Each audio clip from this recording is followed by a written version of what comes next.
मुझे किसके लिए झाड़ लगाना है, ये जब तक तय नहीं होगा प्लांट नहीं डिसाइड होंगे। कि मुझे सुंदर फूल दिखने वाले झाड़ चाहिए या मुझे खुशबू आने वाले झाड़ चाहिए, तो उसके मुताबिक वहां पे झाड़ लगाए। दापोलीला मी 1.5 एकर जागा घेतली आहे. त्यात आंबा आणि काजूची झाडे आहेत. कंपाऊंडच्या बाजूने कुठली झाडे लावावीत? ये सही है, लेकिन वो आप रिचार्ज इसलिए करते हैं कि भविष्य में हमारे पानी कम ना हो। आपका सवाल था कि दीर्घजीवी वनस्पति कौन से लगा सकते हैं। तो वन के ऊपर अगर हम वो पानी खींचने वाले, जैसे कि अभी एकेशिया है, ऑस्ट्रेलियन एकेशिया, नीलगिरी है। जैसे है ना, हमारा लैंड कैनाल के पास है मुरबाड में। तो वहाँ हाँ. पानी जमा होता है कि जब वो कैनाल में पानी छोड़ेंगे बारिश के दिनों में, तो हम्म. पानी पेड़ में आता है। तो हमने पेड़ लगाए थे, तो पिछले साल पानी आ गया, तो पेड़ मर गए हमारे। पहला सवाल ये, what is the definition of permaculture. Permaculture यानी परमानेंट एग्रीकल्चर। भी जो हमारे हर महीने प्रशिक्षण वर्ग रहता है, यानी सवाल जवाब प्रशिक्षण नहीं है, एक्चुअली आपकी जो उलझन है उसको सुलझाने का प्रयास है। तो ये सीजन के मुताबिक होगा तो और बढ़िया होगा। कि अभी हमारी खेती की जो सीजन है वह बारिश के, यानी खरीफ मराठी में, और इंग्लिश में बोलते हैं मानसून, मानसून क्रॉप। तो ये जो क्रॉप है मानसून क्रॉप, ये नॉर्मली वो सीजन के भी और पूरे साल भर का प्रोग्राम भी है। इस साल भर में मुझे जो करना है वो हम बारिश में चालू कर देते हैं। जैसे कि मुझे कुछ झाड़ लगाना है, फेंसिंग करना है, वाटर स्टोरेज है, वाटर रिटर्न कैपेसिटी बढ़ाना है, स्टोरेज कैपेसिटी बढ़ाना है, ये सब उसका अनुमान, मेरे खेत में पानी कितना आता है, कहाँ से जाता है। कभी कभी क्या हमारी खेती नहीं होती है, हम खेती के लिए नहीं होते, और कभी ऊपर की तरफ से कुछ लैंडस्केप डेवलपमेंट हो जाती है, रास्ता बन जाता है, कुछ नालियां बन जाती है, जिससे हमारे खेत में पानी बढ़ने की संभावना होती है। हमारे खेत में ऐसा हुआ है 2 बार। तो हमने प्रेडिक्ट नहीं था, उतना पानी सब जगह से आना चालू हो गया, तो फिर हमने देखा तो ऊपर से जो रास्ता बना था उसमें जो पानी निकालने का पाइप रखा था वो हमारे खेत में सबसे ज्यादा पानी आ रहा था। तो उसके पहले कभी आया नहीं था। तो ये जो समस्या है उसके लिए हम क्या निराकरण कर सकते हैं, इसके ऊपर हम बात कर सकते हैं। तो सीजन के अनुसार सवाल पूछोगे तो और बड़ा मजा आएगा। पहला क्वेश्चन ये है श्वेता पाटोळे जी का. खडकाळ जमिनीत पर्माकल्चर होऊ शकते का? पहला सवाल ये, what is the definition of permaculture. Permaculture यानी परमानेंट एग्रीकल्चर। तो मुझे परमानेंट क्या करना है, एक्चुअली परमानेंट कुछ नहीं होता है, क्योंकि हर वनस्पति या हर सजीव पृथ्वी के ऊपर जो है वो उत्पत्ति स्थिति लय के माध्यम से ही जाता है। तो वहां पे मुझे जो उत्पत्ति स्थिति लय की जो फ्रीक्वेंसी है वो मेंटेन करना है, यानी पर्माकल्चर करना। तो हमारे यहाँ पे हम कौन सी फसल ले रहे हैं, जैसे कि अभी कोकण रीजन में देवगढ़ में जो पहाड़ी जगह है, पत्थरी जगह है, उसके ऊपर आम की फसलें ली जाती है। और वहाँ पे बड़े खड्डे जेसीबी से खोदे जाते हैं, ब्लास्टिंग किया जाता है, और उसमें मिट्टी डाल के वहाँ पे आम लगाए जाते हैं। तो ये जो आम लगाने का तरीका है वो परमानेंट है क्या, तो है। फिर आम के साथ मैं और क्या कर रहा हूँ, तो ये जो हम देख रहे हैं, तो जो पथरीली जमीन है उसमें हम लोग फसल ले सकते हैं। उसके ऊपर परमानेंट रेज बेड करके हम सीजनल फसल भी ले सकते हैं। खड्डे बना के उसमें लॉन्ग टर्म प्लांट भी लगा सकते हैं, जो फ्रूट प्लांट करके बोल सकते हैं। और धीरे धीरे वहाँ की जमीन, जैसे जैसे मिट्टी में पौधे बढ़ेंगे, उससे एसिड रिलीज होकर मिट्टी के पत्थर की मिट्टी होने की प्रक्रिया चालू होती है। ये बिल्कुल सही है कि पहले मेरे जनरेशन में मिट्टी हो जाएगी, कम नहीं होगी। तो वहाँ पे ऑर्गेनिक मैटर जितना मिलेगा, हमारे एक पहचान वाले दोस्त है जिन्होंने राजापुर के नजदीक वहाँ पे पथरी जगह पे नारियल के साथ आम भी लगाए हैं, और बायोमास के ऊपर वो सब बनाया है। और उनका नारियल का जो उत्पाद है वो यूनिवर्सिटी का 90 है, तो उनका 150 है। तो पथरी जगह में भी हो सकता है, लेकिन उसमें उसके लिए हौसला और पेशेंस दोनों की आवश्यकता है। तो ये अगर हम कर पाए तो हम पथरी जगह में कर सकते हैं, लेकिन उसका मर्यादा रहती है कि उसको पानी की आवश्यकता होती है। तो पानी हमारे पास अगर पर्याप्त मात्रा में है, और पूरे बरसात के मौसम के बाद हम अगर पूरे साल भर फसलें लेना चाहते हैं, तो उसको पानी देने की सुविधा, क्योंकि माइक्रोफ्लोरा नमी में बढ़ेगा। तो माइक्रोफ्लोरा के लिए मिट्टी की नमी रखना अगर हम कर पाए तो हम पथरी जगह में भी फसलें ले सकते हैं। ठीक है, आपको ओके। आपका जवाब मिल गया। यस, दिनेश दुलानी जी है। दिनेश जी है क्या ग्रुप पे आप? अगर है तो वीडियो ऑन हेलो। कीजिए। वीडियो ऑन हाँ कीजिए। है। हाँ, यस। एक मिनट वीडियो। वीडियो ऑन उन्होंने, कीजिए। उनका क्वेश्चन यस ये है, what to plants on land where on some, सभी को काय नाही. निवेदन है कि आपका माइक बंद कीजिए। नीलांबरी काळे, ठीक है। उनका क्वेश्चन, वाटर लॉगिंग मतलब ज्यादा पानी नहीं है वहां नहीं पे नहीं। पेड़ लगा। हाँ, आप अ, बताइए आपने क्या लिखा है प्लीज। कैसे है ना, हमारा लैंड कैनाल के पास है मुरबाड में। तो वहाँ हाँ। पानी जमा होता है कि जब वो कैनाल में पानी छोड़ेंगे बारिश के दिनों में, तो हम्म। पानी पेड़ में आता है। तो हमने पेड़ लगाए थे, तो पिछले साल पानी आ गया, तो पेड़ मर गए हमारे। तो वो लोग ने कहा कि रिटर्निंग वॉल लगाओ, उसको तो बहुत खर्चा है। तो फिर वहाँ कौन से फ्रूट प्लांट हम लगा सकते हैं कि साल में कोई 2 दिन पानी जमा भी हो जाए तो भी हम वो पेड़ में उत्पादन ले सके जैसे। असल में ऐसा कौन सा पेड़ है नहीं जो पानी में आ सकता है। ओके। क्योंकि पानी में एरोबिक कंडीशन ब्रेक होने के बाद माइक्रोफ्लोरा काम नहीं कर पाता है। तो प्लांट जिंदा रहना और प्लांट के साथ उसका उत्पादन लाना, ये दो अलग चीजें हैं। कि जहाँ पे वाटर लॉगिंग कभी कभी हो रहा है वहां पे बंद करके हम लोग अगर कोकोनट लगा देंगे तो कोकोनट जिंदा रहेगा, लेकिन उसका उत्पाद कम आएगा, क्योंकि 4 महीने जो पानी वहां पे रहेगा रुकेगा, उसकी वजह से प्लांट की हेल्थ और प्लांट को जो न्यूट्रिएंट मैनेजमेंट होनी है माइक्रो के साथ, वो 6 महीना काम नहीं करेगी। और उसके आदत जड़ें बढ़ेंगी नहीं। और जब कैनाल का पानी बंद हो जाएगा और पानी पर्याप्त मात्रा में दे नहीं पाओगे, तो कोकोनट के यील्ड 2 महीना ही आएगा, जब तक मिट्टी में नमी है तब तक। तो इसकी ये समस्या है कि आपकी अगर जमीन देख के आपका पानी बाहर निकालने के लिए हम ट्रेंच बना सकते हैं क्या।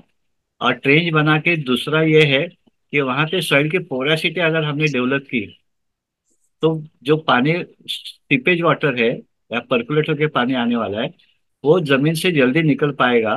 तो हम वहां पे फसलें ले सकते हैं। तो ये जैसे कि कैनाल के नजदीक 0 फीट के ऊपर हम ले नहीं पाएंगे, लेकिन 50 फीट के ऊपर अगर वो सॉइल पोरस हो गई तो जमीन का पानी जल्दी निचरा, जिसको मराठी में बोलते हैं, वो हो पाएगा, तो हम फसलें ले सकते हैं। और वहां पे बारिश के मौसम में हम सिर्फ पैडी ले सकते हैं। जो पैडी, आपका सवाल था कि दीर्घजीवी वनस्पति कौन सी लगा सकते हैं। तो वन के ऊपर अगर हम वो पानी खींचने वाले, जैसे कि अभी एकेशिया है, एस्ट्रोलियन एकेशिया, नीलगिरी है, तो अगर वो झाड़ हम लगा पाए और तो वो जमीन का पानी खा लेंगे तो आगे पानी कम भेजेंगे, तो आगे के हमारे बाकी फसलें होने की संभावना बढ़ जाएगी।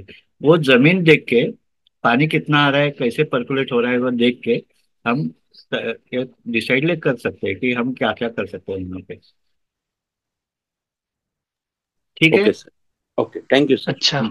अगर आपके पास कुछ वीडियो फोटो होता तो आप फोटो रख सकते हो, तो फोटो रखे, फिर उसके ऊपर ज्यादा बहस हो सकती है। फोटो एट प्रेजेंट इसमें नहीं है मेरे टैबलेट में। ठीक है। व्हाट्सएप ग्रुप पे आप, भेज सकते। हाँ हाँ हाँ। तो व्हाट्सएप ग्रुप के ऊपर बाकी सुनने वाले नहीं होंगे ना। Yes yes. Hmm, hmm, okay. ठीक है।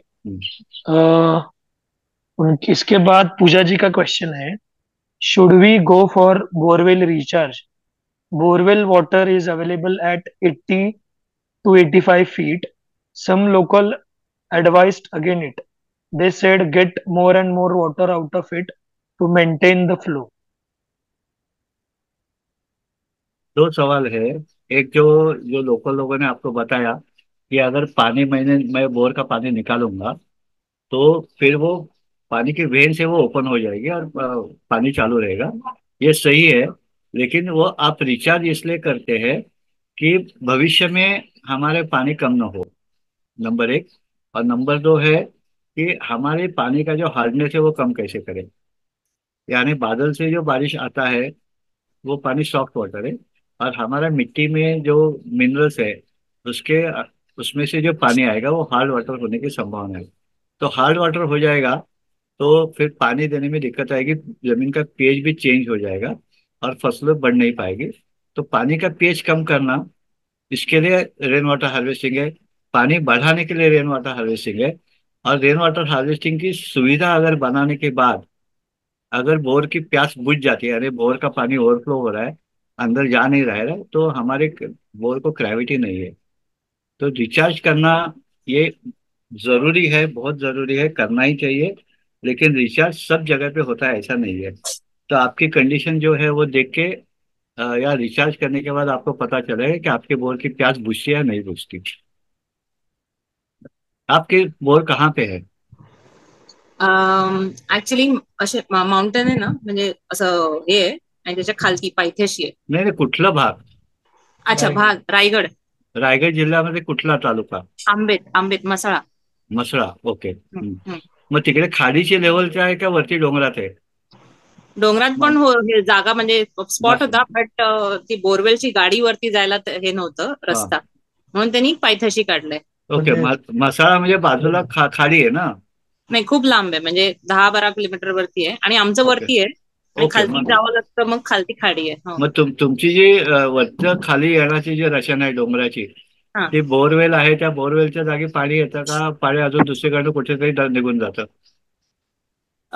नाही, बोरवेलच्या दिशेने गटर आहे एक, रस्ता जो आहे ना तिकडे, हा, बरोबर रस्ता जिकडे संपतो तेव्हा ते पाणी जे बोरवेलच्या दिशेने येते, मग ते अडवायचं की नाही आमचं डिस्कशन चालू होतं. नुसतं अडवायचं नसतं, ते गाळून गेलं पाहिजे. हा हा हा, म्हणजे ते लेवल करून दगड घालून, दगड वगैरे. कारण गाळून गेलं नाही म्हणजे फाईन माती जरी गेली, हो हो हो फाईन माती गेली तरी बोर पॅक होण्याची शक्यता असते. हो त्याचे हो.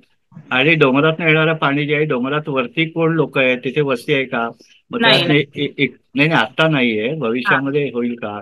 मग त्यातने इकोलॉजी जंतू येतील का? हा हा. सगळा विचार करायला लागतो. नुसतं ओके. रिचार्ज करणं ओके, पण रिचार्ज करताना क्वालिटेटिव्ह वॉटर येस. रिचार्ज करणं इथे issue. Okay okay, I understand. Okay पण रिचार्ज करायला पाहिजे. Okay, all right, thank you.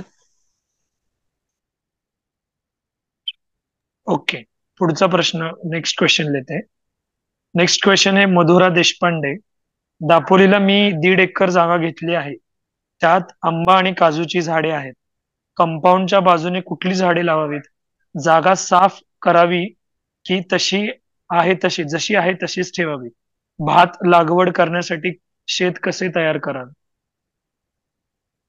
मधुरा जी, तो आपने काफी सवाल एक साथ पूछे हैं, तो संतोष जी आप एक एक सवाल पूछते जाइए तो मैं जवाब दे पाऊंगा। ठीक मुझे है. ध्यान में नहीं रहेगा कि आपका लास्ट का सवाल था कि धान लगाना है क्या नहीं लगाना है। दापोलीला मी 1.5 एकर जागा घेतली ओके, आहे. बस ठीक है, दापोली में 1.5 एकड़ जगह लिया, आगे। त्यात आंबा आणि काजूची झाडे आहेत. किती वर्षाची? मधुराजी, हा. 20 वर्षाची जुनी आहेत.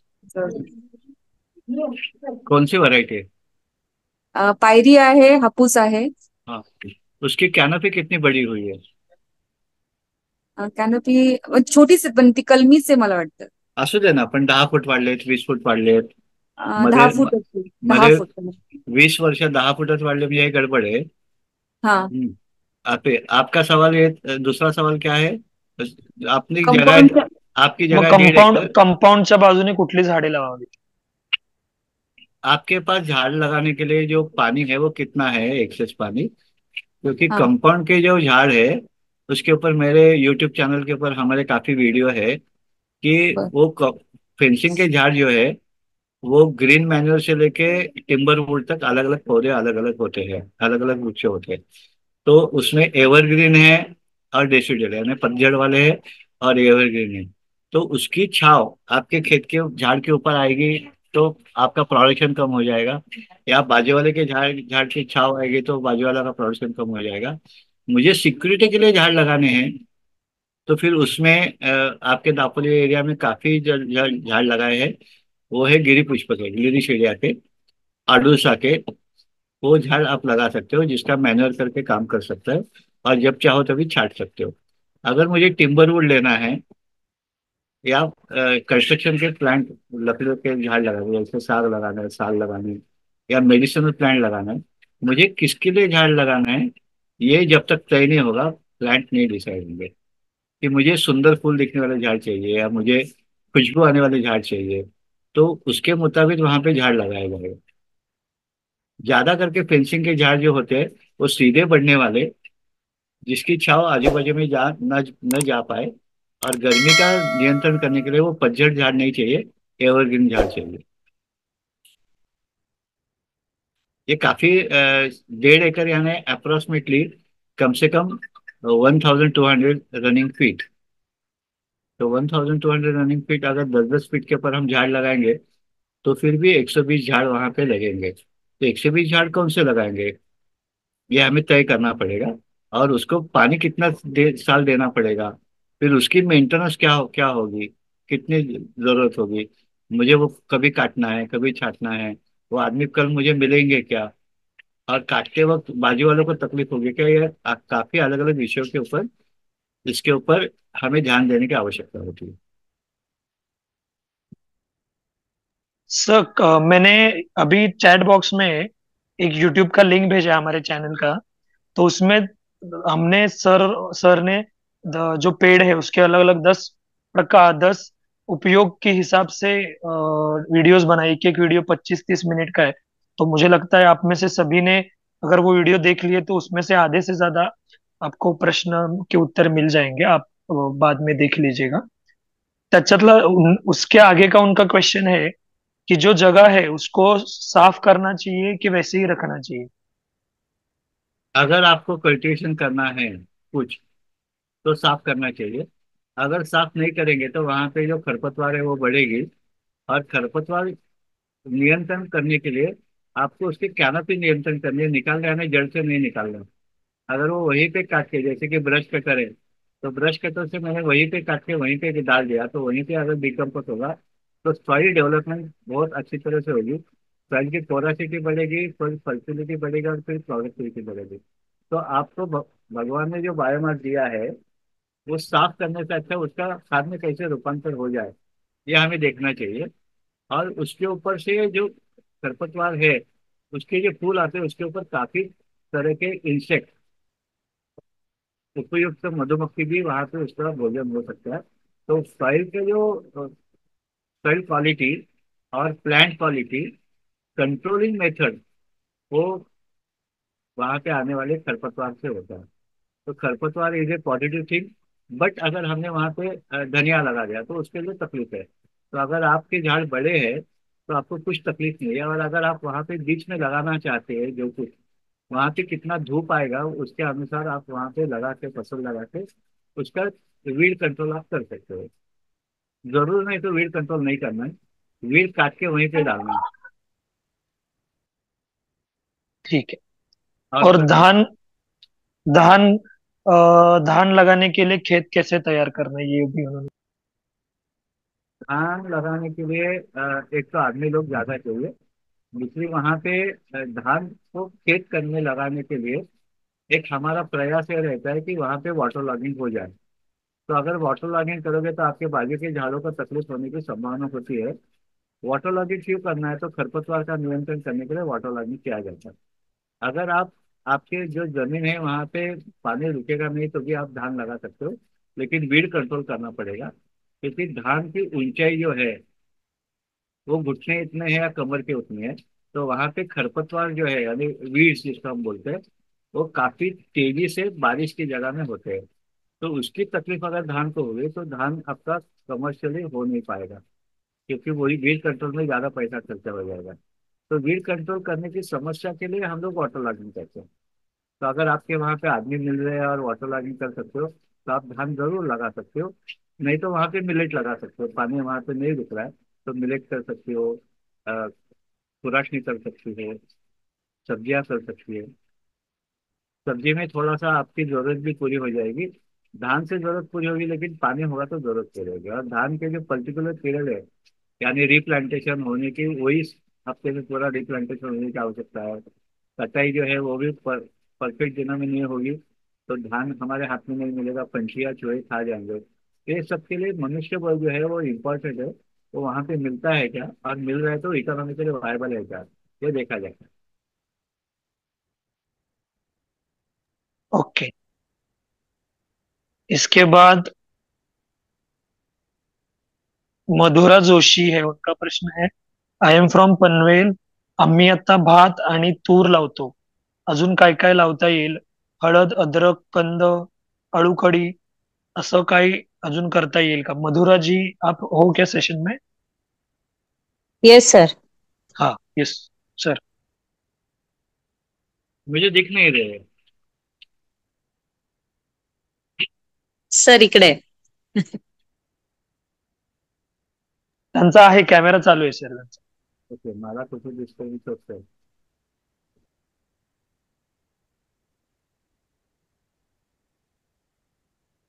ठीक है.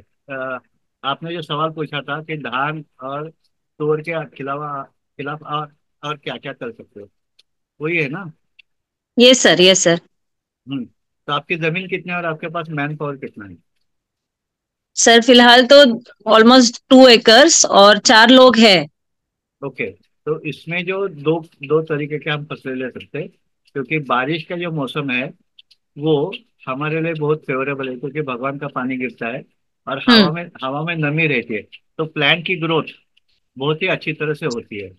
हम्म. तो वहां पे हमारी जरूरत जो है और आपका जो रेनफॉल है और आपके जो आदमी है, उसके अनुसार आप काफी कुछ सब्जियों से लेके पल्सेस तक और हाँ. और कण से लेके जैसे कि आपने हल्दी की बात की थी, अदरक की बात की हम्म. थी, उसी तरह से जिमी कंद है, सोरन आप कर सकते हो. अ, ओके. या कणघर रायगढ़ जिले में काफी मात्रा में लोग शौक से खाते हैं, काटे कणकर, वो कर सकते हो. भिंडी कर सकते हो, पंपकिन कर सकते हो, क्लाइंबर वेजिटेबल कर सकते हो, मिर्ची कर सकते हो, बैंगन कर सकते हो, आप काफी कुछ कर सकते हो. तो आपको क्या क्या चाहिए आपके परिवार में खाने के लिए या बेचने के लिए, उसके अनुसार पहले आपको सब लगा के देखना है. और लगा के देखने के बाद आपको समझ में आएगी कि भाई यहाँ पे ये बैंगन की ये वैरायटी अच्छी चल रही है, हो रही है, तो क्या मैं बैंगन खा के बाद बेच पाऊँ, क्योंकि मेरे हम्म. 4 आदमी लोगों का खर्चा भी उसमें निकलना चाहिए. जेब के पैसे तो डाल के काफी खेती करना काफी बार साल, ये सही नहीं है. तो मेरा जो उत्पादन है मुझे भी कंज्यूम होना चाहिए और मुझे बेच के उससे कुछ इकोनॉमिकल स्टेटस आना चाहिए, तो मैं मजदूरी का पैसा दे पाऊँ. तो जो मजदूरी का पैसा देना है तो मैं क्या बेचूं यानी कि मुझे पैसा मिलेगा. तो वो हम्म. उसमें से मेरे खेत में क्या हो रहा है, जैसे कि अभी वहां पे हमने अगर ड्रम स्टिक लगा दी, तो हम्म. ड्रम स्टिक क्या ड्रम स्टिक बेची जाएगी, फिर ड्रम स्टिक सबकी ड्रम स्टिक आ रही है, तब मेरे आगे तो मुझे पैसा नहीं मिलने वाला है, क्योंकि उसका हम्म. भाव सबका भाव गिर जाएगा. तो मेरे यहाँ पे अलग अलग फसलें होने की आवश्यकता है, जिसका हम बोलते हैं बायोडाइवर्सिटी. तो हमारे यहाँ पे हम काफी बायोडाइवर्सिटी कर सकते हैं, जो सीजनल भी, जिस और पूरे साल के लिए जिसको पानी बहुत कम लगता है, ऐसे भी कर सकते हो. अगर आपके यहाँ पे पानी अच्छा है, पूरे साल भर पानी की संभावना है, तो वहां पे आप केला और पपैया भी बहुत अच्छी तरह से कर सकते हो, जिसको पैसा. हाँ, सर वो बोलिए. सब लोग वो तो कर ही रही हूँ अभी फिलहाल. लाइक 2 पॉली हाउस है, उसमें मिर्ची, सारी सब्जियां तो अच्छे से हो रही है. पपया भी अभी डेली 4-4 5-5 पपया निकल रहा है. केला सिर्फ नहीं हो रहा है, मतलब लगाया है बट हुआ नहीं है अभी तक. तो फिर और ये आपको कंद अभी का. अभी आप पॉलीहाउस अगर है हम्म. तो आप केमिकल इस्तेमाल कर रहे हैं. नहीं, नॉट फिर इवन सिंगल ड्रॉप, सिर्फ जीवामृत. जीवामृत के ऊपर पॉलीहाउस में क्या फसल हो रही है सर आपकी? नहीं, ज्यादा कुछ हो ही नहीं रहा है, वही तो प्रॉब्लम. कुछ ज्यादा हो ही नहीं रहा है. सिर्फ विंटर में बहुत अच्छा होता है, बाकी रेनी सीजन और गर्मियों में तो इनफैक्ट टेम्परेचर 48 डिग्रीज चला जाता है अंदर का, तो कुछ होता ही नहीं है. अभी झेंडू भी लगाया है, झेंडू का अच्छा हुआ था लास्ट ईयर. हम्म, बट अभी कुछ और बढ़ाना है सारा खर्चा निकालने के लिए, तो इसीलिए पूछा कि और क्या कर सकती हूँ सो दैट. आप काफी कुछ कर सकती हो, लेकिन जब आपने पॉलीहाउस बनाया है, it is a hi-tech agriculture. Hmm. तो आपको क्या मालूम है कि आपके फसलों के लिए न्यूट्रिएंट मैनेजमेंट कैसे करनी है, नो. कभी कभी करनी है, हम्म. उसका पोषण और संरक्षण कैसे करना है. अगर ये जाने बगैर आपने पॉलियोस किया होगा तो अब जब मुझे एग्रीकल्चर मालूम नहीं है, तो मैं हाईटेक एग्रीकल्चर में इकोनॉमिकली वायबल कैसे हो पाऊंगा. हम्म. तो आपने तो खर्चा किया है, अभी खर्चे के मुताबिक वहां पे फसल निकालने के लिए कौन सी फसल पॉलियोस में अच्छी आएगी, इसके बारे में आपको जानकारी नहीं है. ओके. और आपने जो फसलें ली पॉलियोस में, उसका डॉक्यूमेंटेशन करके रखा था कुछ, कि मैंने ये लगाया इतने ये तारीख को लगाया, फिर उसका हार्वेस्टिंग ये तारीख को हुआ, उसका यील्ड इतना आया, उसको रेट इतना मिला, इतना मेरा खर्चा हो गया इतने समय में, ये सब डॉक्यूमेंट किया होगा तो आपको मालूम पड़ेगा कि इसमें से कौन सा वायबल है। ओके। पॉलियो उसका मतलब ही ये है कि मुझे बाहर जो हो नहीं पाएगा मैं वहां पे कर पाऊँ। हम्म। जैसे कि अभी बाहर की हमने कुछ सब्जियां लगा दी, तो बारिश की बूंदे से सब्जियां कमजोर होने वाली है। पॉलियो हम्म। उसमें से कमजोर नहीं होगी क्योंकि उसके ऊपर पॉलिशेड होगी। तो बारिश की बूंदे फायदेमंद भी और नुकसान की वाले भी है। तो हम्म। जैसे कि मैंने अभी पॉलियो उसके अंदर धनिया लगा दिया, तो हम्म। बारिश बारिश में पनवेल में धनिया मिलने की संभावना कम है क्योंकि बाहर धनिया हो ही नहीं पाएगा। हम्म। तो हम्म। वहां पे मुझे क्या लगाना है इसकी जानकारी मुझे होने की आवश्यकता है। तो ओके। ये जो है हाईटेक एग्रीकल्चर है। फिर वो धनिया लगाना है तो कितना बीज डालना है, उसको खाद क्या देना है, ऑर्गेनिक में क्या देना है, उसका हार्वेस्ट कैसे करना है, उसमें समस्या पॉलियो उसमें सब 3 गुना बार जोर से बढ़ता है। यानी डिसीज भी 3 गुना बार बढ़ेंगे, पेस्ट भी तीन राइट। गुना बार बढ़ेगी। तो उसकी जानकारी ये पेस्ट कौन सी है और उसके लिए मुझे क्या करना है, ये जानकारी डे टू डे ऑब्जर्वेशन नहीं होगा तो पॉलियोस फेल होता है। ओके। तो जानकारी लेना ये बहुत इंपॉर्टेंट है। तो आपको जानकारी लेनी है, जितनी जानकारी ले पाओ तो फिर आपको उसमें से फायदेमंद हो जा पाएगा, तब तक नहीं होगा। Okay. There are okay so sir. Many opportunity, so many opportunity. Okay. Welcome. Okay sir. Okay sir, ये ठीक है। इसके बाद का जो फाल्गुनी जी है उनका क्वेश्चन है। फाल्गुनी जी, अगर आप आपका क्वेश्चन खुद पूछोगे तो आप अनम्यूट करके बता दीजिए। सर, मैंने ना जीवामृत का फर्स्ट बैच बनाया। हम्म, उसमें हमने गोबर साथ में मिक्स किया था, लेकिन हम्म। वो वेंचुरी में अटक गया। फिर इस बार मैंने क्या किया, कॉटन वो अपना मल का कपड़ा रहता है ना, मैंने गोबर उसमें डाला और ड्रम में जाने दिया उसको। बाकी पूरा प्रोसेस सेम ही किया। तो इसकी मतलब जो वैल्यू है, मतलब माइक्रो ऑर्गेनिज्म वो ठीक मिलेंगे मुझे कि कम मिलेंगे? माइक्रो ऑर्गेनिज्म ठीक मिलेंगे, लेकिन हाँ। माइक्रो ऑर्गेनिज्म का भोजन कम मिलेगा। भोजन कम मिलेगा। हाँ, क्योंकि माइक्रो ऑर्गेनिज्म जो गोबर में जो तंतुमय पदार्थ है जो आपके हाँ। वेंचुरी में अटक गए थे, ये हाँ। ये जल्दी डिकम्पोज होते हैं। ओके। तो जो माइक्रोब्स है वो बढ़ेंगे कैसे, तो ये जब डिकम्पोज होगा तो बढ़ेंगे। तो आपको ये जो जो छानने के लेने के बाद जो कचरा मिला है वो भी आपको झाड़ी से लेके या मड पंप करके वो आपको झाड़ को देना है। ओके, पर मैं ये कपड़े में रखूं तो मेरे लिए थोड़ा इजी हो जाता है, क्योंकि मेरे लेकिन पास ले, आदमी नहीं। बिल्कुल बिल्कुल, तो आदमी नहीं है तो इसीलिए मैंने मड पंप कहा ना। ओके। तो मड पंप से मुझे जीवामृत हर एक प्लॉट के जगह पे जा सकता है। मैंने पाइपलाइन लगा दी, उसको फ्लेक्सिबल पाइप लगा दिया और एक वो पाइप लेके मैं आगे आगे गया और प्लांट को नीचे देते गया। तो वो कचरे के साथ जाएगा, उसमें कुछ अटका कर नहीं, सर वेंचुरी में मैं अटक तो, जाएगा फिर। हाँ। हाँ, मैं तो जॉब कर रही हूँ यहाँ पे। मैंने जो सीखा है अभी तक में वो मैं किसी और के फार्म पे एक्सपेरिमेंट कर रही हूँ, क्योंकि घर की गाय है उनकी। हाँ सो मेरा काम है उनको हफ्ते में एक बार जाके जीवामृत बना के देना, तो मैंने इस बार ये वाला नहीं नहीं, रास्ता अपनाया। उतना तो आपने जो किया वो काफी सही है, उतना हाँ। काफी भी है। सिर्फ उनको ये कहना है अगर आपको हो सके तो ये जो छानने के बाद कचरा है वो झाड़ के नीचे डाल दो। ठीक है, मैं कर। Thank you sir. Okay, good day. Sir, इसके ऊपर ना एक क्वेश्चन आता है। मैंने तो बहुत लोगों से ये सुना कि जीवामृत मैंने ऑर्गेनिक फार्मिंग या नहीं फार्मिंग कैसे की, तो बहुत जगह पे मैंने जीवामृत दिया। तो ये जीवामृत का सच में उपयोग क्या है, अगर आप इसके बारे में बताएंगे तो अच्छा होगा। क्योंकि जीवामृत से फसल अच्छी आती है या जीवामृत किस काम है, क्या असली काम है, इसके ऊपर आप प्लीज बताइए। और सर अभी यूट्यूब पे जीवामृत नाम डालते हैं ना तो 200 वीडियो निकलते, मतलब इतना ये घर घर में मतलब इतना ये हो गया है ना। आई मीन क्या बोलूं, अभी अपने को ट्रस्ट समझ नहीं आता है लोगों का। विच प्रॉब्लम ये जो है कि हम जब कॉपी पेस्ट करते हैं तो समझ में आने की संभावना खत्म हो जाती है। हाँ। कि जैसे कि जीवामृत जो है, जीवामृत का मतलब है जीवों का अमृत। अगर मैं जीव बढ़ा रहा हूँ तो मुझे ध्यान लेना है कि जीव कैसे बढ़े। तो गाय के पेट में 33 कोटि प्रकार के जीवाणु है, उसमें से समझो मेरे यहाँ पे 11 करोड़ प्रोपोगेट कर पाया मैं। तो जो माइक्रोफ्लोरा है, जो जीवाणु है, उनका काम यह है कि जमीन के अंदर का जो ऑर्गेनिक मैटर है वो खाए, जो डिकम्पोज करे खाए, और प्लांट को उसमें से न्यूट्रिएंट मैनेजमेंट करके उनको प्लांट को कुछ दे। उनके जन्म मृत्यु से मिलेगा या उनको कन्वर्शन करके मिलेगा। जीवामृत जो है उसमें जीवों का काम है कुक, मिट्टी में होने वाले कुक। तो मिट्टी में अगर मेरी जमीन में कार्बन परसेंटेज 0.3, तो जीवामृत काम करने वाला नहीं है, नंबर एक।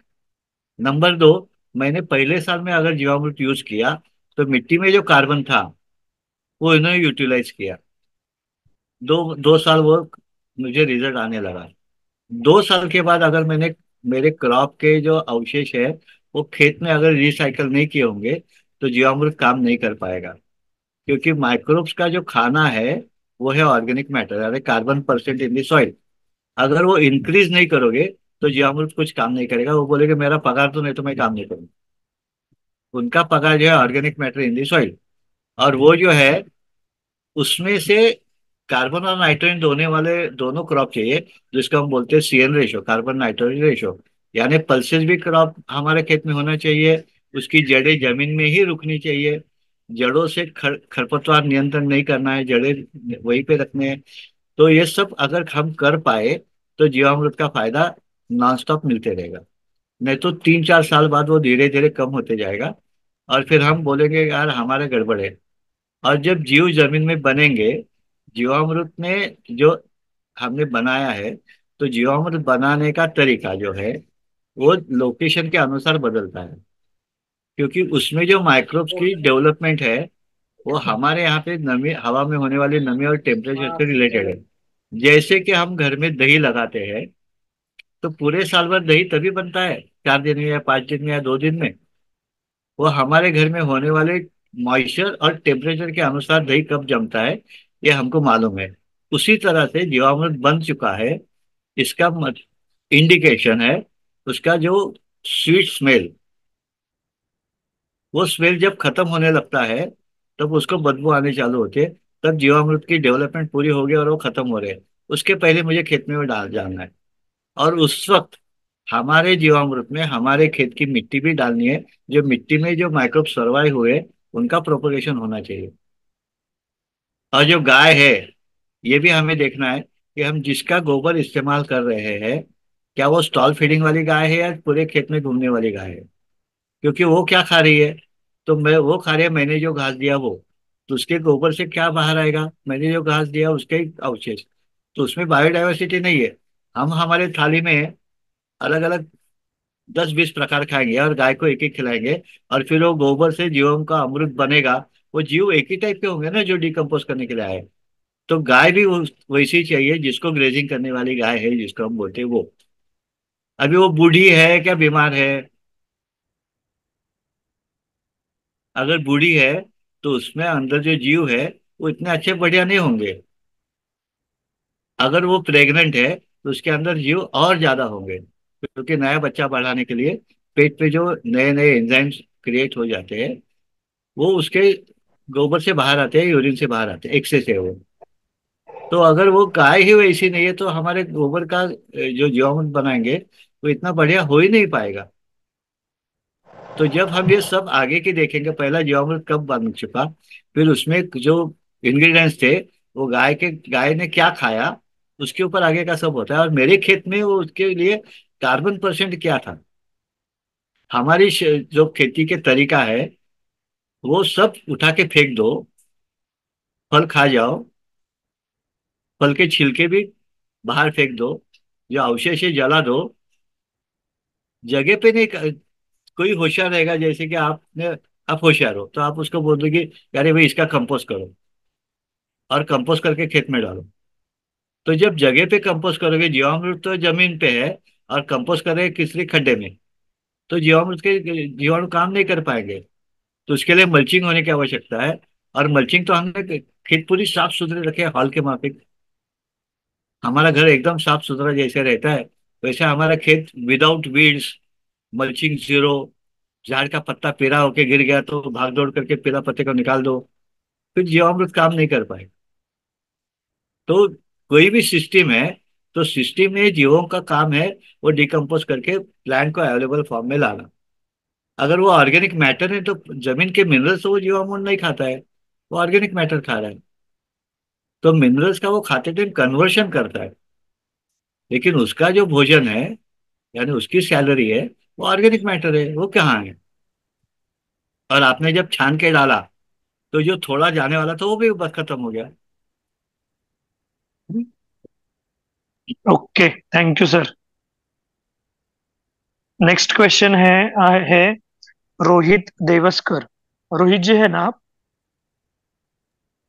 हो एक सेकंड. हा. त्यांचा प्रश्न आहे, माझ्या शेताचा ओढ्याचा शेजारचा भाग 1.5 एकर पुराने जातो. माझा विचार आहे की दोन्ही बाजूला खोदून बांबूच्या साह्याने ग्राउंड लेवल रेस करावा. हे बरोबर आहे का नाही? प्लीज तुमचे विचार सांगा. रोहितजी, पाणी वाढतं का माती ढासळते? पूर्ण वाहून जाते माती. बऱ्यापैकी तिथे पाणी साचतं. पाणी साचतं. म्हणजे नाल्यातनं पाणी शेतात येतं हो. आणि तुम्ही तिथे जर भिंत बांधली तर वरच्या बाजूने पाणी तुमच्या शेतात येणार नाही असं तुम्हाला वाटतं? तुम्ही भिंत माझा विचार. हा, तुम्ही सॉरी. भिंत किती लांबीत बांधणार? भिंत नाही, ते नाही. बांबू लावायचं म्हणतात. अरे ती बांबूची भिंत. अच्छा. बांबू जिवंत लावून करणार का बांध घालणार? सुरुवातीला बांध, नंतर मग जिवंत बांबूचं हे करून. बरोबर. हे ते बांध घालताना तुम्हाला खाली दगडाचा बांध घालायला लागेल किंवा पोत्यामध्ये माती भरून ती बांधासारखी पसरायला लागेल आणि त्याची सांधेमोड करायला लागेल. कारण पाणी खालनं माती ढासळतं आणि मग वरची माती पडते. तर खालनं ढासळू नये म्हणून पाण्याची जी गती आहे ती गतीने माती वाहून जाऊ नये म्हणून दोन्ही बाजूला पोती लावली माती भरलेली, तर पाणी प्रेशरने याच्यावरनं पुढे जाईल, इकडे आतमध्ये ब्रेक नाही करणार आणि मग आतमधलं बांबूचं झाड लागेल. बांबूचं झाड लावल्यानंतर त्याला मुळं येऊन ते माती पकडायला 3 वर्ष लागतील. ओके. ओके. तोपर्यंत तुम्हाला बांध ठेवायला लागेल. तो पोत्यात माती घालून केला तर तो बांध 2 वर्ष नक्की टिकतो. तिथलीच माती काढायची ओढ्यातली, ते पोत्यात भरायची आणि पोत्यांची विटा केल्यासारखं रचून एक त्याच्यावरती बांध करायचा. तो जास्तीत जास्त 1 फूट उंच 2 फूट उंच आला तरी पुरतो, कारण खालनं माती पोखरली नाही गेली जे वरची माती नाही पडत. ओके. ओके. आणि माझा विचार होता की आयताकार बनवावे, असे आयताकार हे वेगवेगळे कंपार्टमेंट्स. आणि जर जास्त पाणी आलं तर त्या दोन्ही आयतामधून पाणी निघून जाईल. एक दरी करून. असं कसं जाईल? पाणी जेव्हा जाईल त्या स्वतःचा रस्ता अजून ते मोठा करेल. मोठा करेल. हा. हा. ते आयताकार जर तुम्हाला करायचे असेल तर त्याला बाइंडिंग काय? पोतं हे बाइंडिंग झालं, विटाने बांधलेलं सिमेंट हे बाइंडिंग झालं, नाहीतर तो पाणी रस्ता मोठा करणार. तुमच्या हातात आहे का वरनं पाऊस किती जोरात पडणार आणि पाणी किती येणार आहे? आहे हातात?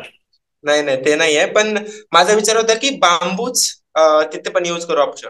जसं भिंत. आता बांबू जो आहे तो बांबू म्हणजे कापलेला बांबू ना? राईट. का जिवंत बांबूची रोप? नाही, कापलेला बांबू. कापलेला बांबू कुजणार नाही कधीच? नाही, कुजेल ना. किती वर्षांनी कुजेल? No idea. मग ती आयडिया जर नाही तर आपण बांबू लावायची आयडिया कशी डोक्यात आली? म्हणून तुम्हाला सजेशन विचारावं म्हटलं. म्हणजे बांबूची आयडिया चुकीची नाही, अच्छा. पण ते बांबू पोत्यामध्ये मी माती भरून किंवा ओढ्यातले काळ भरून त्याच्या पुढे बांबू लावले तर म्हणजे पोत्याला तो आधार होईल. हा. आणि तुम्ही केल्यानंतर मला इच्छा झाली, मला 2 बांबूची शेडला बांबू पाहिजेत, कमी पडतायत, मी तुमचे बांबू नेणार नाही का? होऊ शकतं. होऊ शकतं ना? का होतं? तुमची मसल पॉवर तेवढी आहे का की मी बांबू नेल्यानंतर माझ्या घरातनं बांबू काढून परत घरात आणून लावायचा तिथे? नाही. म्हणजे या सामाजिक समस्या आहेत ना, सामाजिक समस्या आणि नैसर्गिक समस्या या दोन्हीचा विचार करायला लागेल. तिथे पोतं कोणी उचलून येणार नाही, पण बांबू नेईल. ट्रू. जर मी तिथे असेल तर मला बांबूचं करायला काही हरकत नाही, नो प्रॉब्लेम. फक्त ते बांबू करताना मला ट्रीटमेंट द्यायला लागेल, म्हणजे कुलणार नाही. पेंट करायचा का? डांबर लावायचं. ओके. पण वरती वाळवी लागेल की नाही? हो, लागेलच. आणि मग ते एवढे मी कष्ट करून जर बांबू खड्डा करून ओढ्यात खड्डा करणं म्हणजे अवघड असतं. त्यात हो बांबू लावणं कॉस्टली असतं. बांबू तुमच्या घरचा आहेत का विकत आणणार? विकत आणायचं हे बांबू ओके. नाही येत माझ्या. मग किती किती फुटाला बांबू लावणार त्याचं एकदा एस्टिमेट काढा. अशी हा हा गंमत गंमत म्हणून एस्टिमेट काढा की हो मला हो जमिनीमध्ये किती खाली बांबू पुरायचा आहे, वरती हा किती बांबू पाहिजे, किती किती फुटाला बांबू लावणार आहे आणि आडवा बांबू किती कॉस्ट. फुटाला, म्हणजे त्याची लांबी किती होतीये. हा आणि हा मी वाखारीमध्ये बांबू घ्यायला गेलो तर किती हम्म फुटाचा बांबू मला किती रुपयाला मिळतो, म्हणजे पर स्क्वेअर रनिंग फूट बांबू ठीक काय आहे. भावाने पडतो. आणि मग ते हो एस्टिमेट काढा, म्हणजे तुमच्या लक्षात येईल की आपल्याला हे परवडणार आहे का नाही परवडणार आहे. हो सर, हो हो नक्की. मग कंपार्टमेंट नको म्हणतात तुम्ही, कंपार्टमेंट एकच. म्हणजे एंट्री झाली ना त्याला. हो हो हे हो. पाणी आहे ना, समजा असं हम्म असं वळतंय हम्म तर इथे पाणी प्रेशरने मारतं, इकडनं पाणी राईट. आलं इथे मारतं आणि हे ढासळतं. म्हणजे या हो. वळणावरती मी जर अडकवलं काही, म्हणजे त्याला हम्म. स्पीड ब्रेकर केला आणि तो हो हे पुढचा हा बांबूचा स्पीड ब्रेकर, तर मग तो राईट. बांबू मध्ये पाणी असं दे. पण ते वरनं लाट आली जोरात, हे बांबू हम्म एकमेकांना बांधलेत का, जमिनीमध्ये पक्का बसलाय का, ते आतमध्ये हम्म. बांबू टाकून त्याच्यावर काही माती टाकलंय का, नाहीतर ते असं पण ढासळेल. हे हो हो. सगळं तुम्हाला सिव्हिल कन्स्ट्रक्शन आपण करतो तसं करायला लागेल. म्हणजे हम्म. सांधेमोड करायला लागेल, जमिनीत पक्का करायला लागेल, एकमेकांना बांधायला लागेल, किंवा अच्छा. तिथे चेनलिंक लावून त्या दगड टाकायचे. म्हणजे तरी घाटामध्ये जसं करतात चेनलिंकचं, त्याला गॅब्रियल बंधारा सर्च करा. गॅब्रियल बंधारा सर्च केला की तुम्हाला बांबूच्या थोडंसं किमतीत, जास्त किमतीत चेनलिंकचा जर बांध केला शेतामध्ये तर तो हम्म. टिकणारा बांध तयार आहे. आणि मग त्याच्या आतमध्ये बांबूची झाडच लावायची. Okay okay. चेनलिंकचा चेन बंधारा, चेनलिंक चेन. चेनलिंक ओके ठीक आहे त्याला ठीक त्याला आहे. त्याला सर्च करायचं गॅब्रियन बंधारा. गॅब्रे बंधारा. गॅब्रियन. गॅब्रियम. ओके. ठीक आहे sir, thank you so much. Okay. Okay. Shrikant Kulkarni आहेत. ते बोलतायत माझ्या संगमेश्वर देन येथील दुसऱ्या प्लॉटमध्ये मशागत न करता डायरेक्ट नाचणी लावू शकतो का? श्रीकांतजी आहात का तुम्ही?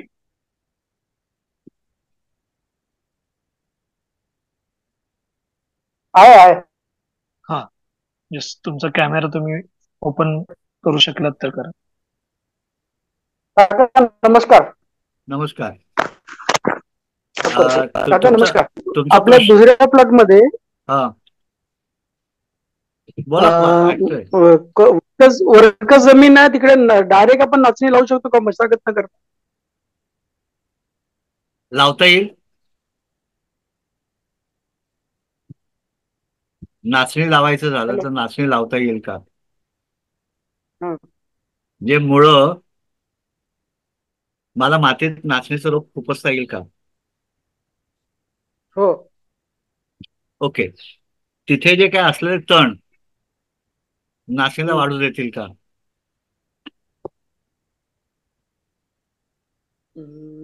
नाही, ते तर मोठं होतं. म्हणजे नाचणीपेक्षा ते उंच होत असेल तर आपण मशागत का करतो, तर नाचणीच्या बाल अवस्थेमध्ये असताना, शिशु अवस्थेमध्ये असताना त्याला स्पर्धा होऊ नये. कारण तिथे जे तण आहे तो नेटिव्ह आहे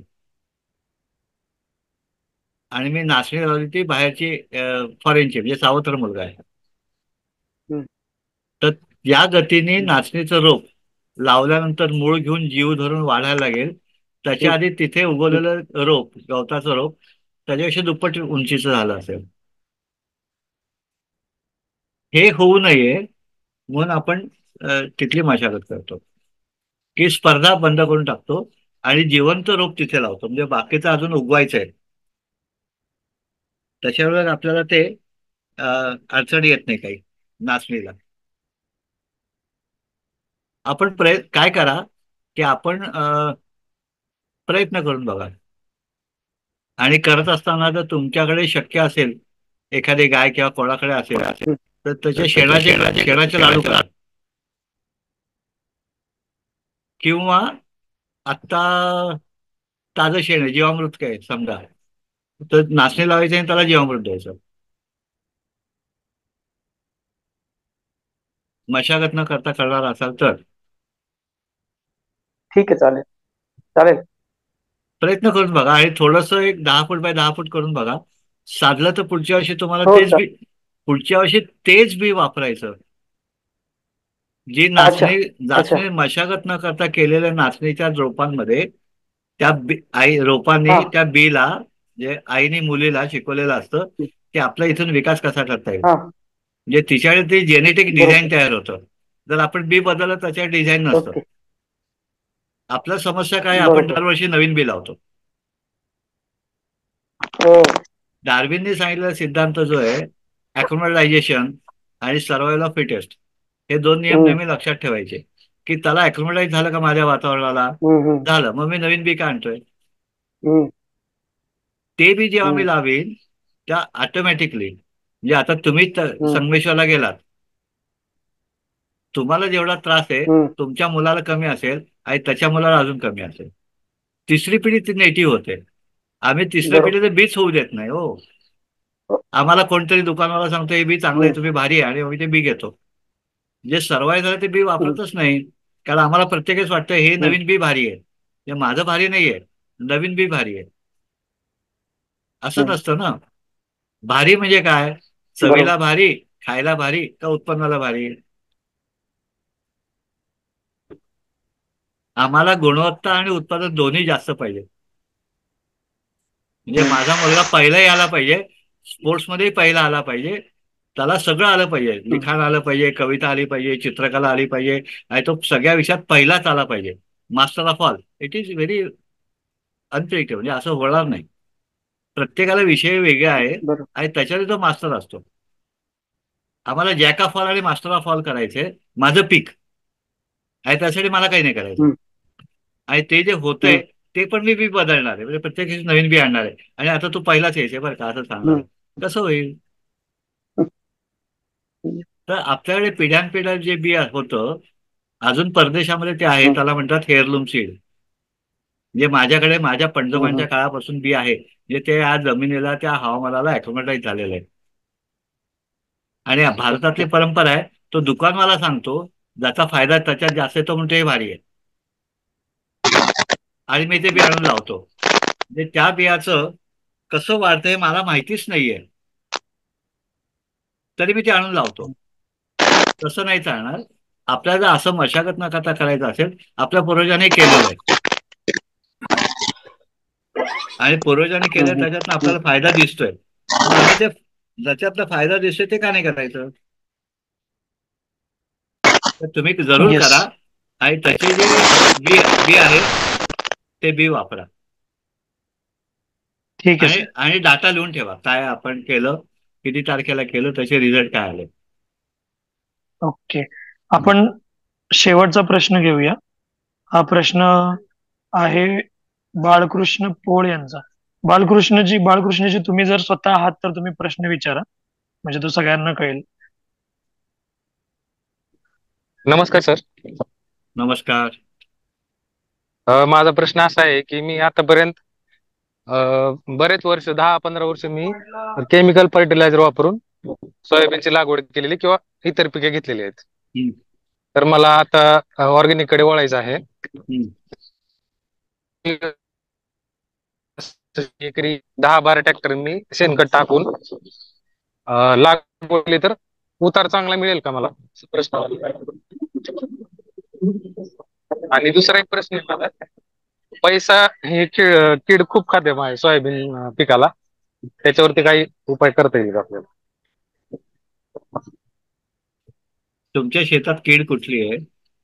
समजा वाणी कीड आहे, तर अं, वाणी कीड जमिनीतलं पैसा उगवला. पैसा पैसा, आमच्या इकडे त्याला बरोबर. तो पैसा जो कीड आहे त्याचं नाव काही लोक एक वाणी फोटो म्हणतात, टाकलेला आहे त्याचा. काही लोक वाणी कीड म्हणतात. हा वाणी कीड जमिनीतला ऑर्गॅनिक मॅटर संपल्यामुळे पिकच खायला लागलेली आहे. त्याचे उगवून आलेलं ओके. पीक खाऊन टाकतं, त्याचे गॅप फिलिंग खूप होते, गॅप खूप येतात, आणि रोपांची संख्या हम्म कमी होते. म्हणजे जिथे 25 रोपं पाहिजे तिथे 5च रोपं शिल्लक राहतात. आता हे का झालं असं, तर आपण 2 कामं केली चुकीची.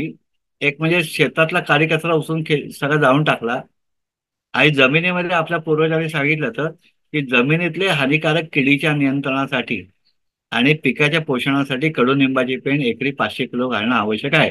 आपण कधी घातली. आणि मग ती जी कीड आहे त्या किडीचं प्रजा वाढत गेली, आणि तिला खायला काही शिल्लक नाही राहिलं नाही, त्याच्यामुळे ती पिकं खायला लागली. ही लॉंग प्रोसेस आहे.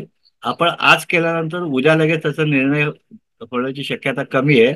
तर तुम्हाला तुम्ही शेणखत जसं 10 ट्रॉली घातलं, तसं निदान 100-200 किलो कडुनिंबाची पेंड एका भागात टाकून तिथे वाणी किडीचं काही नुकसान होतं, पैसा किडीचं काही नुकसान होतं का ते बघा. आणि जे शेणखत घातलंय ते शेणखत चांगलं कुजलेलं आहे का नाहीये, आणि ते घातल्यानंतर मातीमधला ओलावा पुरेसा आहे की नाहीये. तर जर शेणखत घातल्यानंतर त्याचे रिझल्ट नक्की येणार आहेत, ते चांगलेच येणार आहेत. फक्त ते इकॉनॉमिकली 10 ट्रॉलीचे पैसे, ते 10 ट्रॉली एवढंच पैसे जेवढे दिलेत तेवढं तरी सोयाबीन वाढणार आहे का, हा हिशोब बघायला लागेल. आणि सोयाबीनचे जे अवशेष आहेत, तुम्ही हार्वेस्टरने सोयाबीन काढत असाल ना? Hello hello. तुमचा म्यूट आहे आयफोन. काय ना तुमचं बाळकृष्णजी, हा हा, तुमचा आवाज येतोय सर? हा हा, बोला बोला. हा, मी तुम्हाला आम्ही असं हातानेच काढतो. हाताने काढता. आणि सोयाबीन कसं हो, काढता नंतर दाणे, नंतर ते हार्वेस्टर मध्ये टाकतो आम्ही गोळा मग करून. ते उरलेलं काय करता? पाला त्याचा हा, तो जमिनीवरतीच राहतो, आणि जो भुसा असतो तो आम्ही जनावरांना देतो. जनावरांचे शेण कुठे जातं? ते शेण आता सध्या जनावर नाहीत आमच्याकडे. म्हणजे तुम्ही विकता जनावरांना? हा, नाही नाही, शेण विकत घेतलंय आम्ही यावेळेस. तुमचा आणि विकत नाही ते, सोयाबीनचा अ, भुसा कुठे गेला असं विचारलं मी. आमच्या शेजारी जनावर असतात, ते घेऊन जातात ते भुसा. म्हणजे तुमचा शेतातला सोयाबीनचा भुसा बाहेर गेला, हो. ज्याच्यामध्ये खूप खत आहे, हा कारण त्याच्यात एन आहे आणि ते लवकर कुजणार आहे. आणि तो हा. बाहेर गेल्यानंतर पैसा केला तर तुमचं पीक खायला लागला. अच्छा. ते शेतामध्ये टाकलं तर तुमचा तो पैसा केला आधी ते खाईल ना. आम्ही शेतातलं सगळं ऑर्गॅनिक मॅटरच उचलून दुसऱ्या दिलं किंवा जाळून हम्म. टाकलं, तर माझ्या शेतातलं ऑर्गॅनिक मॅटर कमी झाल्यानंतर तो पैसा केला काय खाणार आहे? बरोबर आहे, आणि पिकच खाणार आहे आपलं. आणि त्याचं खतात रूपांतर होण्याची जी शक्यता आहे ती पण बंद केली मी. म्हणजे माझा शेती सुधारण्याची निसर्गाची रचना आहे ती बंद केली, आणि मग मी खत हम्म. विकत आणून घातलं. किती दिवस परवडेल? नाही परवडणार असं. हा, म्हणजे मला सेंद्रिय करणं म्हणजे शेणखत घालणं नाही. हम्म. सेंद्रिय करणं म्हणजे खतासोबत पिकांचे अवशेष जमिनीमध्ये परत रिसायकल होणं. म्हणजे आपण जे मागाशी प्रश्न विचारला, जीवामृत, हम्म. ते जीवामृत टाकल्यानंतर ते जीवामृत त्या खतामध्ये रूपांतर केलेलं अवशेषांचं, म्हणजे मला बाहेरनं खत आणायला लागणार नाही. हे एका दिवसात होईल का? नाही होणार. मग ते करत असताना जमिनीची सुपीकता वाढण्याच्या दृष्टिकोनातनं आपण त्याच्याकडे आणि कीड नियंत्रणाच्या दृष्टिकोनातनं सोयाबीन बरोबर कडुनिंबाची हम्म. पेंड टाकणं आवश्यक आहे. तुम्ही एका भागात टाकून बघा काय फरक पडतो ते, हो, आणि म्हणजे निर्णय चालेल घ्या. सर. माझा आणखी एक प्रश्न आहे सर, विचारू का? विचारा ना. आंब्याची बाग आहे माझ्याकडे, त्याला काही रोपांना गुच्छ रोग झालेला आहे. गुच्छ आम- रोगावरती काय नियंत्रण करता येईल का आपल्याला? आंब्याच्या झाडाला गुच्छरोग होत नाही, आंब्याच्या फुलांना झालेला आहे. गुच्छरोग होतो. पानांचा आंब्याचा पण का गुच्छ रोग मोहराला आहे. का झाडाला? नाही, छोटे झाड आहेत हा, पण मग त्याचे ते पान असे गुच्छने येत आहेत, गुच्छने एकदम. हा, मग ते पानं ते फांद्या 2 इंच मागे कापा. कापल्यानंतर ते जे आहे मग दुसरी फांदी कापा हो.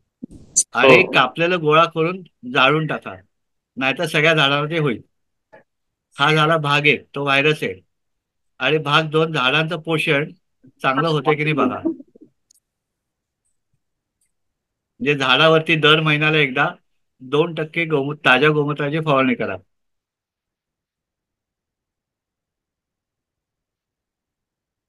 ठीक आहे. तर एक शेवटचा प्रश्न विचारू का? हो, विचारा ना. हॅलो, कोण बोलतंय? धन्यवाद सर. कोण हॅलो, बोलतंय? हा, मी प्रश्न सचिन चारंगपाणी बोलतोय. हॅलो, हा, बोला. माझा प्रश्न असा आहे की आंब्याचे जी जुनी आपोआप उगवलेली झाडं असतात ती कापून त्याच्या फुटव्यांवर मी कलम केली, ते झाड व्यवस्थित जगलं, असं फणसावर करता येऊ शकेल का? फणसावर असं पाचर कलम करण्याची प्रथा अजून तरी नाही. Okay okay. पण काय आहे, जे एक्झिस्टिंग फणसाचं झाड आहे बऱ्यापैकी मोठे आहे, पण त्याचे फणस अतिशय खराब आहेत. यावर्षी पहिल्यांदाच आले, पण ते चांगले आलेले नाहीयेत. म्हणजे त्याला चवच नाही अजिबात आणि चीक खूप आहे. म्हणून हा विचार केला असं होऊ शकतं का, प्रयोग करून बघायला हरकत आहे का, ते जगणारच नाही छाटल्यावर? नाही नाही, आपण त्याच्या आधी अजून काही प्रयोग करणं आवश्यक आहे. ओके. ते म्हणजे त्या झाडाला जर इतक्या वर्षांनी पहिल्यांदा फणस आले आहेत, याचा अर्थ तिथे पाणी खूप कमी आहे, नंबर 1. नंबर 2, फणसाच्या झाडाच्या खालचा पातेरा गोळा करून राबामध्ये गेलेला आहे. तर तिथली जी न्यूट्रिएंट मॅनेजमेंट आहे, आज जमिनीमधला ओलावा आहे तो वाढल्यानंतर तिथे जर तुम्ही त्याच्यासोबत जीवामृत दिलं तर फणसाला गोडी येणार. बिनचवीचा फणस नसतो.